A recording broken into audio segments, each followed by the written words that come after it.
सोमदत्त नाम का एक ब्राह्मण राजा भोज के पास गया और बोला, महाराज आपकी आज्ञा हो तो उज्जैन के नागरिकों को भागवत की कथा सुनाओ। प्रजा का हित होगा और मुझे दक्षिणा का लाभ मिल जाएगा।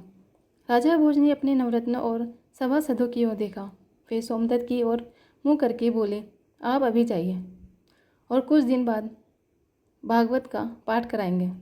यह पहला अवसर था जब राजा भोज ने किसी ब्राह्मण को निराश किया था। लोगों को शंका हुई कि कहीं महाराज धर्मभ्रष्ट तो नहीं हो गए, उन्होंने विद्या का आदर करना कहीं छोड़ तो नहीं दिया। कई सभासदों ने अपनी शंका महाराज से प्रकट भी की, परंतु उन्होंने कोई तत्काल उत्तर नहीं दिया।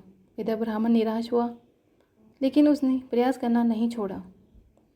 उसने सारी भगवत कंठस्थ कर डाली, फिर राज दरबार में उपस्थित हुआ, परंतु इस बार भी उसे वो ही उपेक्षापूर्ण शब्द सुनने पड़े। भोज ने कहा, ब्राह्मण देव, अभी आप अच्छी तरह अध्ययन नहीं कर सके हैं, जाकर अभी और अध्ययन कीजिए। ब्राह्मण ने इस बार प्रत्येक श्लोक को पढ़ा ही नहीं, बल्कि भावपूर्वक मनन भी किया। उसके हृदय में भागवत की प्रथा निष्ठा जाग गई। उसने आदर, सत्कार, संपत्ति और सम्मान की उपेक्षाएं छोड़ दी और लोगों ने धर्म में भावनाएं जागृत करने लगा। बहुत समय तक जब वह ब्राह्मण राज दरबार में नहीं गया तो राजा भोज ने पता लगाया। सारी स्थिति ज्ञात होने पर वे स्वयं सोमदत्त से मिलने गए और उससे उज्जैन में भागवत कथा कहने का निवेदन किया।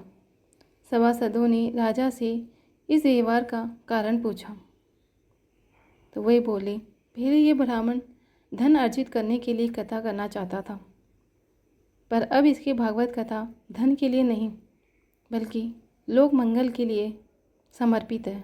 आजकल तो आप देखते ही हैं, चारों ओर सिर मुंडवाए, तिलक लगवाए भागवत वाचक मिल जाएंगे, और वे इतने समर्पित है कितने नहीं, ये तो भगवान ही जाने।